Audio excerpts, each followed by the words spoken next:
Good morning, English medium students. Most welcome in this video. Most welcome online platform of Kuhu international school.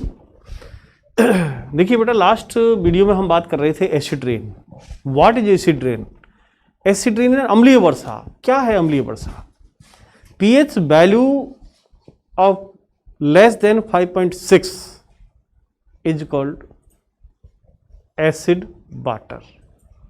यानी वो पानी कैसा है? अम्लीय है. अब यदि लेस देन 5.6 पीएच वैल्यू, 5.6 से भी कम पीएच वैल्यू वाला पानी, यानी वो वर्षा के रूप में होता है रेनी वाटर. ठीक है. अब उसके साथ यदि sulphuric acid, nitric acid, carbonic acid हो, तो ऐसा जो एसिड है और यदि वो पानी के साथ आता है तो वो कहलाता है एसिड रेन. वर्षा का होना होता है कंडेंसेशन प्रोसेस. कंडेंसेशन प्रोसेस में क्या है? Water vapour convert into liquid water. Condensation इसमें होता है एसिड रेन. अब यदि एसिड रेन होता कब है? जैसे एयर पॉल्यूशन. एयर पॉल्यूशन में यदि हम देखें तो जैसे नाइट्रोजन, सल्फर, कार्बन, गैसीय जो पार्टिकल्स होते हैं, वो पार्टिकल स्मॉग के द्वारा एटमॉस्फेयर में जाते हैं. और एटमॉस्फेयर में हम देखें तो जो क्लाउड्स होते हैं, जो वाटर वेपर से बने हुए हैं, उससे वो रिएक्ट करके एसिड में कन्वर्ट कर लेता है. जैसे carbon react with water to form carbonyl chloride. ठीक है. Nitrogen react with water vapour to form nitric acid. Sulphur react with water vapour sulphuric acid. और जब ये एसिड वर्षा के साथ नीचे आते हैं तो इसको कहते हैं एसिड रेन. और इसका जब पानी नदियों में, तालाबों में जाता है, रिवर्स में, तो उनका पानी भी क्या है? उसकी पीएच वैल्यू भी कम हो जाती है, जिसका प्रभाव जितने भी एक्वेटिक एनिमल्स हैं उनका जो सर्वाइव है वो ज़्यादा इफेक्टिव होता है. ठीक है. उसके बाद हम क्वेश्चन लेते हैं. देखो बेटा, ये आपने पढ़ लिया था. अब देखिएगा, what is the pH? What is the pH of soil? मृदा का पीएच क्या है? In your background. हमारा जो फील्ड है बैकयार्ड है. बैकयार्ड में हमारी मिट्टी का पीएच वैल्यू क्या है और कितना होना चाहिए, किस प्रकार उसको हम चेक करें, ये सब बातें देखें. तो देखो, जैसे हमारा पीएच वैल्यू होता है 7.4 या 7.0 टू 7.8 हमारा पीएच वैल्यू है. इसी तरह प्लांट्स का भी पीएच वैल्यू यानी एक निश्चित रिक्वायरमेंट पीएच रेंज पर ही वो काम करते हैं. ठीक है. जैसे देखिए, plant require a specific pH range for their health growth.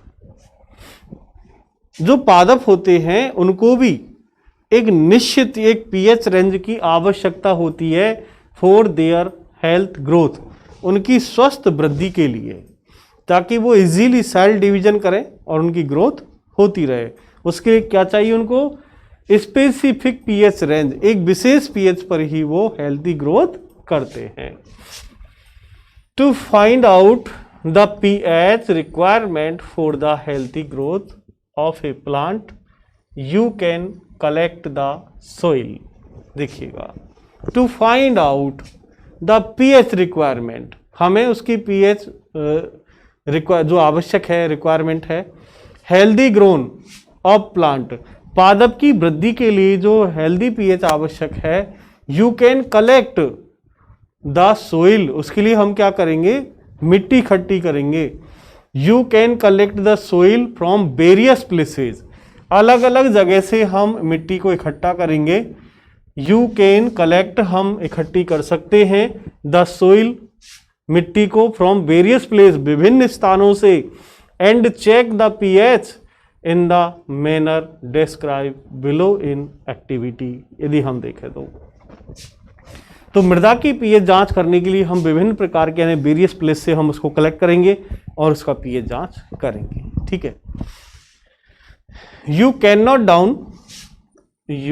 Not down which plant are growing in the region from which you have collected them soil.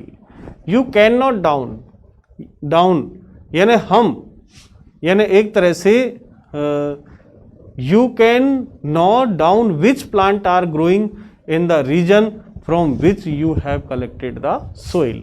अब यदि हमें ऐसे स्थान जहाँ पर हमें कुछ प्लांट लगाने हैं और यदि हमें वहाँ की मिट्टी का पीएच ज्ञात नहीं है तो उसकी जो हेल्थ ग्रोन है, स्वस्थ वृद्धि है, इसके बारे में ठीक पता नहीं होगा। इसी देखो पीएच सोइल के लिए हम क्या करें कि उस मिट्टी का सबसे पहले हम पीएच चेक करवाएं। जब हमें पता हो जाए कि इसका पीएच वैल्यू ये है, उस पीएच वैल्यू के अनुसार उसमें प्लांट लगना चाहिए, ठीक है। क्योंकि हमारा जो बैकयार्ड है, बगीचा है, उस बगीचे में किस प्रकार के प्लांट लग सकते हैं और उसमें किस प्रकार के मैनुअल या फर्टिलाइजर की आवश्यकता होती है, इसका पता भी हमें पीएच सोइल से लग जाता है, ठीक है। तो यहाँ पर इसमें भी इम्पोर्टेंस होता है पीएच का कि हमारा जो बैकयार्ड है, बगीचा है, उसकी मिट्टी का पीएच क्या है। देन नेक्स्ट एक और क्वेश्चन है बेटा इसी संबंधित।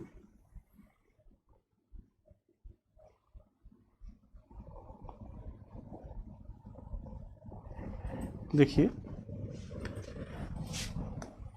PH in your digestive system, हमारे पाचन तंत्र का pH, pH in your digestive system, हमारे पाचन तंत्र का पीएच देखिएगा। इस क्वेश्चन पर ध्यान देना, जब हमारा डाइजेशन प्रोसेस बंद हो जाए किसी भी रीजन से, due to any reason digestive system are closed, बंद हो जाए, then hydrochloric acid regular produce by gastric gland, hydrochloric acid लगातार बनता रहता है गैस्ट्रिक ग्लैंड से इन स्टोमक, हमारे उदर में। Hydrochloric acid produce by gastric gland in stomach, लगातार बढ़ रहा है, तो hydrochloric acid increase in stomach, उसकी वैल्यू बढ़ती जाएगी, जिससे क्या होगा, एसिडिटी इन स्टोमक, स्टोमक के अंदर एसिडिटी इंक्रीज हो जाएगी। क्या करें इसके लिए, इसको इंक्रीज हो गई, अब इसको डिक्रीज करने के लिए किसी वीक बेस जैसे milk of magnesia, magnesium hydroxide या इनो, जिसको हम इनो कहते हैं, इनो एज ए एंटासिड फंक्शन है उसका, एंटासिड का काम करता है, एसिड के विरुद्ध काम करता है, उसका यूज करते हैं ताकि एसिड बेस से रिएक्ट करके वो न्यूट्रल हो जाए। देखिए बेटा, it is very interesting to note that your stomach, यह एक बहुत महत्वपूर्ण है, दैट योर स्टोमक, हमारे पेट या आमाशय, प्रोड्यूस हाइड्रोक्लोरिक एसिड, हमारा जो स्टोमक है, your stomach produce hydrochloric acid, जो HCl अम्ल जो है उसको प्रोड्यूस करता है। It help in the digestion of food, ठीक है, यह भोजन को पचाने में सहायक है, विदाउट हार्मिंग द स्टोमक, आमाशय को बिना हानि पहुंचाए भोजन को पचाने में सहायक है। तो it help in the digestion of food without harming the stomach. During indigestion the stomach produce too much acid and this cause pain and irritation. देखो, ड्यूरिंग इंडिगेशन यानी अपच हो जाने पर, अपच का मतलब डाइजेशन हो गया बंद, during indigestion the stomach produce too much acid, जब अपच हो जाती है, इंडिगेशन हो जाता है, तो HCl और ज्यादा बनता है, HCl और ज्यादा प्रोड्यूस होता है, too much produce too much acid, ज्यादा प्रोड्यूस होगा, and this causes pain and irrigation, जिससे जलन भी होगी और दर्द भी होगा। पेन एंड इरिगेशन, दर्द और जलन होती है। To get rid of this pain अब इस पेन से क्या पीपुल यूज, अब इससे क्या करें छुटकारा करने के लिए, to get rid of this pain, इस पेन को कम करने के लिए people use base called antacid, तो इसको कम करने के लिए जो है लोग एंटासिड का यूज करते हैं, people use base called antacid. Antacid क्या होते हैं, जो एसिड के विरुद्ध अगेंस्ट काम करते हैं, वो एंट एसिड होते हैं। One such remedy must have been suggested by you at the beginning of this chapter. तो देखिए वन सच रेमेडी, यह एक मस्ट हैव बीन सजेस्ट, इसके लिए देखो एक निश्चित सलाह दी जाती है। By you at beginning of this chapter, इस अध्याय में, कि these antacid neutralise the excess acid, कि जो एंटासिड होता है वो एसिड को न्यूट्रलाइज करता है, मीन्स उदासीन करता है। मिल्क ऑफ मैग्नीशिया, यानी मैग्नीशियम हाइड्रोक्साइड, मैग्नीशियम हाइड्रोक्साइड को कहते हैं मिल्क ऑफ मैग्नीशिया, इसका पीएच वैल्यू 10 होता है और ये इजीली एसिड को न्यूट्रल कर देता है। ए mild base is often use for this purpose, तो ये जो माइल्ड बेस का मतलब होता है वीक बेस, और एक तरह से milk of magnesia weak base है, इसका पीएच वैल्यू होता है लगभग 10, कितना होता है 10 पीएच वैल्यू होता है इसका। तो ऐसी कंडीशन में क्या करें कि हाइड्रोक्लोरिक एसिड का यूज किया जाता है। तो यहाँ पर सबसे ज़्यादा ध्यान देना है कि during irrigation the stomach produce too much acid and this uses pain and irrigation. Indigestion के समय जब डाइजेशन बंद हो गया तो पेन एंड इरिगेशन होता है, इरिटेशन का मतलब होता है जलन, पेन का मतलब होता है दर्द, ठीक है। इस कंडीशन में क्या करें, हम मिल्क ऑफ मैग्नीशिया का यूज करेंगे, एंटासिड का यूज करेंगे और वो उसको न्यूट्रलाइज कर देता है। चलिए देन नेक्स्ट,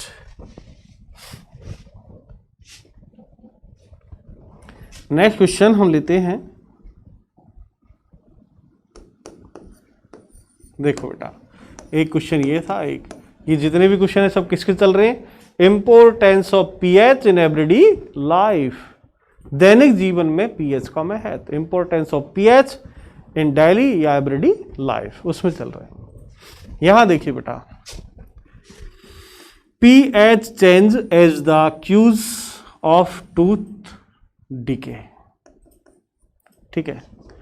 टूथ डिके का मतलब होता है दंत क्षय,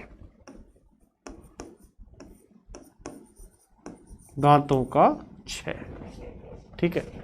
यहां पीएच नियर डाइजेशन, ये एसिडिटी इन स्टोमक भी कह सकते हैं इसको, इस क्वेश्चन को ये इस तरह भी बन के आ जाता है,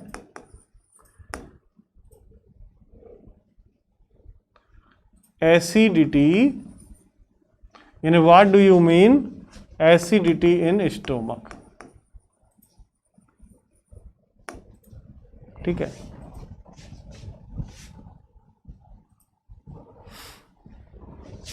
एसिडिटी इन स्टोमक, देखिए दंत क्षय, देखिए क्या होता है tooth decay. PH change as the cause of tooth decay, यानी पीएच परिवर्तन के कारण दांतों का क्षय कैसे हुआ। ध्यान देना बेटा, हम जब भोजन कर लेते हैं, कंप्लीट भोजन यानी जो बाइट आपने लिया है, बाइट को कंप्लीट चबाने के बाद भी उसके कुछ जो स्मॉल पार्टिकल्स है वो दांतों में फंस जाते हैं, जॉइंटों में, फिर क्या होगा, उसका एक तरह से इन्फेर्मेंटेशन होता है, फर्मेंटेशन से वहाँ एसिड बनता है। एसिड बनने पर क्या होगा कि आपके जो टूथ है, इसका जो वाइट पार्ट है, वाइट पार्ट होता है इनेमल, और वो इनेमल है जो कैल्शियम फास्फेट का बना है, इनेमल कैल्शियम फास्फेट का बना है, और कैल्शियम फास्फेट होता है इनसॉल्युबल इन वाटर, जो जल में अविलीय है, ठीक है। तो ऐसी कंडीशन में क्या होगा, यानी जब मुंह का जो पीएच वैल्यू है वो लेस देन 5.5 हो जाता है, तो टूथ डिके बिगिनिंग यानी प्रारंभ हो जाता है। इसका ट्रीटमेंट करने के लिए हमें यूज करना होता है बेसिक टूथपेस्ट, क्षारीय दंत मंजन, या बेसिक टूथपेस्ट या सॉल्यूशन हमें यूज में लेना होता है। ठीक है, तो देखिए बेटा इसका आंसर,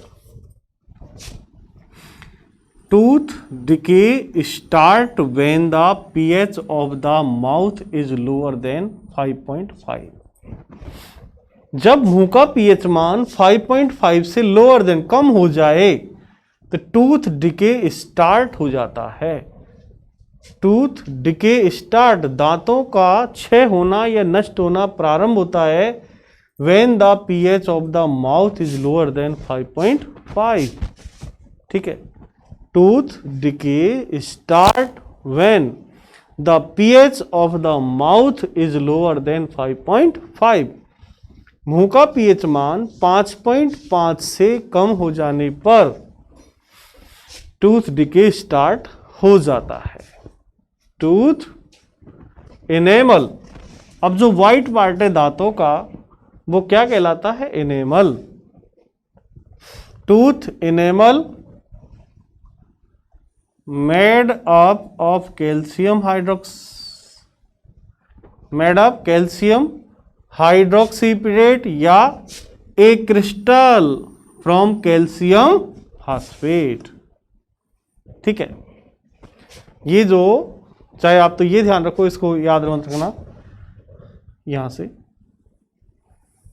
ये याद रखो, टूथ इनेमल जो दांतों का जो व्हाइट पार्ट होता है जिस पर आप ब्रश रगड़ते हो उसकी बात कर रहा हूं मैं। Tooth enamel made up A crystalline form of calcium phosphate.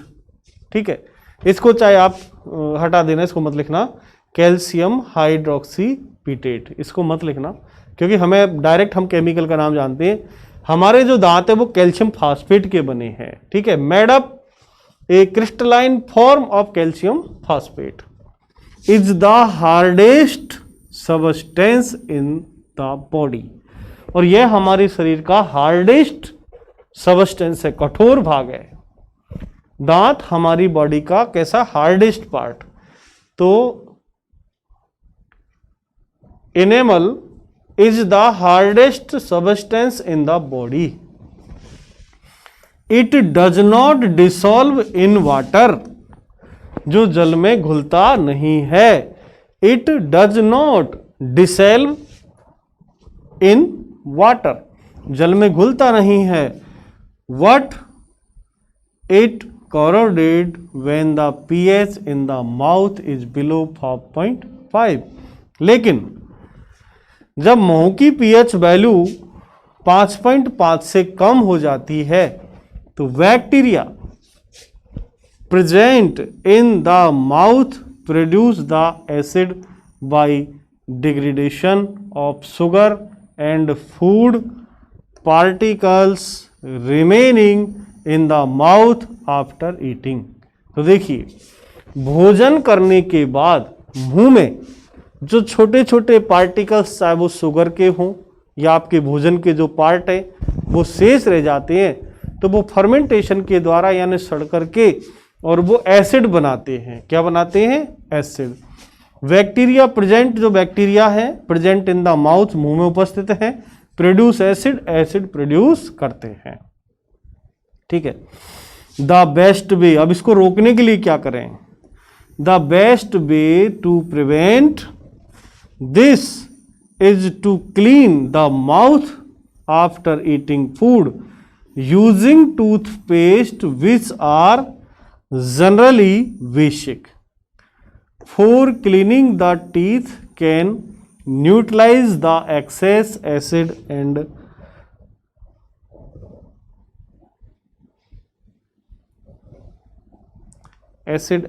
prevented tooth decay। देखो, तो इसको कंप्लीट आप यहां से लेकर और यहां तक इसको आप कंप्लीट करेंगे। ठीक है, जनरली आप इसको वैसे याद रखें, फिर आप खुद ट्रांसलेट करना कैसे कि हमारे मुंह का pH मान ठीक है, यानी tooth decay start when the pH of mouth is lower than 5.5। ये लाइन सबसे इंपॉर्टेंट है। टूथ डिके स्टार्ट, दांतों का क्षय प्रारंभ होता है when the pH of mouth, मुंह का पीएच मान लोअर देन 5.5, जो 5.5 से कम हो जाता है। Tooth decay enamel, important part, tooth decay enamel made up calcium phosphate, और कैल्शियम फास्फेट या enamel is hardest substance in the body, it does not dissolve in water, जो पानी में घुलता नहीं है। What it cord when pH amount of this below 5.5, ठीक है। Bacteria present in the mouth produce acid by irrigation of sugar, irrigation कह दो, डिग्रेशन या fermentation of sugar and food particles remaining in the mouth after eating, भोजन करने के बाद मुंह के अंदर जो फूड पार्टिकल्स रह जाता है उसके सड़ने से एसिड बनता है। The best way prevented this clean the mouth after eating, अब इसके लिए सबसे अच्छा एक रास्ता ये है कि भोजन करने के बाद मुंह को साफ रखें। यूजिंग टूथपेस्ट का यूज करें, विच आर जनरली बेसिक, जो बेसिक होना चाहिए, क्षारीय होना चाहिए सामान्यतः, ठीक है। For cleaning the teeth can neutralise the excess acid and prevent tooth decay, ठीक है। इस तरह हम दांतों का जो टीथ डिके है उसको प्रिवेंट कर सकते हैं, उसको रोक सकते हैं। तो ये अच्छा क्वेश्चन है, इसको आप इस तरह इनको याद रखें। यदि बेटा केमिकल रिएक्शन वगैरह होती तो मैं उनको समझाता, ये इस तरह क्वेश्चन है जैसे मैं आपको समझा रहा हूँ, आप 1-2 बार पढ़ेंगे आपको लर्न हो जाएगा, ठीक है। इनमें आपको ज़्यादा दिक्कत आने वाली नहीं है। चलो आगे,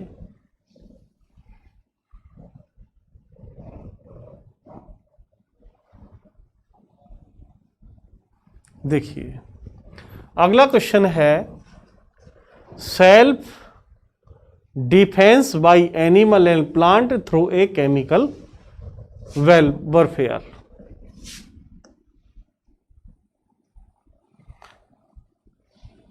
देखो, पादप और जंतु यानी animal and plant, animal plant self defence by chemical warfare, यानी रसायनों से पशु और पादप आत्मरक्षा करते हैं केमिकल वॉरफेयर से, यानी रसायनों से। किस प्रकार करते हैं देखो, तो some insect as a honey bee, ठीक है, या हम देखें आंट, चीटी, है ना, तो ये इनके जो स्टिंग होता है, स्टिंग उसमें मैथेनिक एसिड या फॉर्मिक एसिड होता है। जब कोई भी इंसेक्ट हमें जैसे स्टिंग लगा देता है, डंक लगाता है, तो उसके स्टिंग का जो फॉर्मिक मैथेनिक एसिड है वो हमारी स्किन में आ जाता है। स्किन में आने पर क्या होगा, उससे पेन एंड इरिटेशन होता है, जलन होता है, दर्द होता है और स्वेलिंग भी आ जाती है। इससे बचने के लिए फिर हमें बेस का यूज करना होता है। तो देखिए बेटा, यह हम बात करेंगे एनिमल और प्लांट की। तो एनिमल के लिए एग्जाम्पल ले रहे हैं हनी बी, मधुमक्खी, और प्लांट के लिए हम एग्जाम्पल लेंगे नेटल। ये 2 क्वेश्चन है एक क्वेश्चन है हमारे पास कि plant, animal and plant self defence through chemical warfare, यानी रसायनों से किस प्रकार आत्मरक्षा करते हैं। तो देखिए बेटा, have you ever been stung by honey B.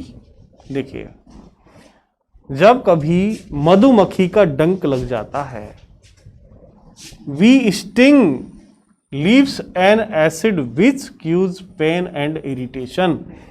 यदि मान लो मधुमक्खी का डंक किसी के लग गया तो वी स्टिंग लीव, उसने डंक छोड़ दिया, bee sting leave an acid which cause pain and irritation, उसने डंक के द्वारा यदि एसिड छोड़ दिया तो पेन एंड इरिगेशन, तो उससे दर्द भी होगा और जलन भी होगा। पेन का मतलब होता है दर्द, इरिटेशन होता है जलन। Use of mild base like baking soda, तो तो यहाँ पर भी हमें माइल्ड बेस या वीक बेस का यूज करना होता है बेकिंग सोडे का। Use of A mild base like baking soda of the stung area give relief. तो जो एरिया है, इफेक्टिव एरिया है, उस इफेक्टिव एरिया पर हमें बेकिंग सोडे का यूज करना है। बेकिंग सोडा क्या है? Baking soda is mild base या वीक बेस है। तो जहां पर हनी बी यानी उसने जो स्टिंग लगाया है उस स्टिंग में एसिड छोड़ देता है। एसिड कौन सा? फॉर्मिक या मैथोनिक एसिड होता है, जो क्या करता है उसको stinging hair of nettle leave inject methanoic acid causing burning pain. अब देखो, नेटल जो प्लांट है, नेटल ये प्लांट की बात है, एनिमल की बात है तो वो हनी बी, प्लांट की बात है वो nettle. Sting hair nettle leave inject methanoic acid causing burning pain. जो नेटल लीव होता है उसकी सरफेस पर हेयर लाइक स्ट्रक्चर होती है, और जब हेयर लाइक स्ट्रक्चर के संपर्क में हम आते हैं तो उससे भी क्या है कि मैथेनोइक एसिड हमारे बॉडी में इंजेक्ट हो जाता है। बॉडी में मैथेनोइक इंजेक्ट होने से उससे भी क्या, बर्निंग पेन, जलन वाला दर्द होता है, ठीक है, यानी खुजली भी चलती है।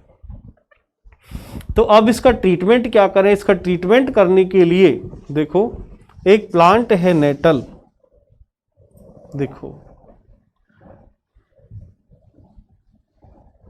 हाँ, इसका यूज करने के लिए देखो, नेटल एक प्लांट यानी नेचर प्रोवाइड न्यूट्रलाइजेशन ऑप्शन, ठीक है। तो यहां पर एक नेटल है प्लांट, ये नेटल प्लांट, जिस पर nettle plant is a herbaceous plant. Herbaceous मतलब होता है छोटा पादप, शाकीय। तो नेटल एक शाकीय पादप है which grow in the wild, जो जंगलों में उगता है। At leave have sting hair, जिसमें बालों की तरह क्या पाई जाते हैं, स्टिंग पाई जाते हैं, ठीक है। विच क्यूज पेनफुल स्टिंग, जो पेनफुल स्टिंग होते हैं वो कैसे होते हैं, पेनफुल। वेन टच एक्सीडेंटली, यदि वो किसी भी प्रकार से हमारे टच में आ जाती हैं, this is due to the methanoic acid secrete by them, इनके द्वारा भी मैथेनिक एसिड सेक्रेट होता है। A traditional remedy is rubbing the area which is the leaf of the dock plant. ढाक प्लांट होता है, एक ट्रेडिशनल रेमेडी है, यानी हमारी पारंपरिक पुरानी विधियां है।